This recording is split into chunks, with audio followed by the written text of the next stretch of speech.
हे नात करते का कसा विषय भावांनो, चला बघा पूर्ण व्हिडिओ। काल भावांनो आपण मॅजेस्टिक मध्ये लय धिंगाणा राडा पार तिकडं गोंधळ करून टाकलेला आहे भावांनो। तर मग आज आपल्याला आज मस्तपैकी फ्रेश अख्खं गोवा फिरायचं होतं, पंजिम बाग सगळा फिरायचा होता। म्हणलं भावांनो ज्याला यायचे ते या, नाही यायचे नका येऊ म्हणलं, तुमची तिकडेच घाला। मी आलो मस्त भावांनो, बघितले चेअर्स वेज काहीतरी दिसलं मला लय भारीचं। मग म्हणलं अजून नवीन 2-4 शॉट घेऊ, इकून तिकून काय काय माहिती गोळा करून फिरून बिरून भावांनो एकदम मस्तपैकी गोव्याचा पंजिम मधले व्हिडिओ काढले भावांनो। आणि आज संध्याकाळी आपल्याला जायचं होतं मस्तपैकी बिग डॅडीला। म्हणलं काल तर धिंगाणा घातलायच, आज तर राडाच घालायचं आहे म्हणलं, आपल्याला नुसतं डोळा करून टाकायचं आहे म्हणलं। कारण आणलंच बायकोचं क्रेडिट कार्ड, ओढून टाकू म्हणलं तिच्या आईला, जे होईन ते होईन म्हणलं।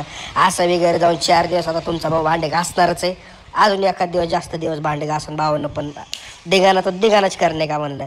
मग भावांनो सगळे लोकेशन बिकेशन बघून एकदम भारी व्हिडिओ काढून आपण एकदम तयार होऊन संध्याकाळी आवरून भरून कपडे घालून सेंट विंट मारून भावांनो आपण जाणार आहे आता कुठं, डायरेक्ट बिग डॅडीमध्ये।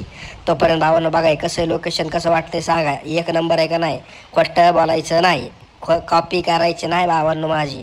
तर चला मग आता डायरेक्ट बिग डॅडीमध्ये, बिग डॅडी समोर आलेलो आहे आपण। बिग डॅडीत एंट्री मारली की लगेच समोर असं जगामगा दिसलं भावांनो आपल्याला।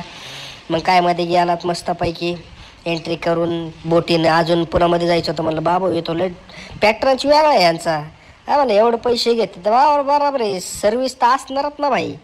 मग काय भावांनो मस्त आलो इथं, आता एंट्री झालेली आपली, हे बघा काय मेनू कार्ड काहीतरी आहे। म्हणलं आता गोव्यात आलोय खरं आपण, मग आता काहीतरी करावं तर लागणच। मग काय तुमचा भाऊ या बघा, वातावरण टाईट असते इथं डायरेक्ट, हे बघा मग कसं आहे। त्यातल्यात पण असं सगळं आपला राडा बघून तिथला भाऊ मला म्हणे राम राम भाऊ। म्हणलं राम राम राम राम, चला सध्या काम व्यवस्थित करायचं म्हणलं। तर चला भावांनो भेटू पुढच्या व्हिडिओत, तर लाईक करा, कमेंट करा, शेअर करा आणि बघत राहा।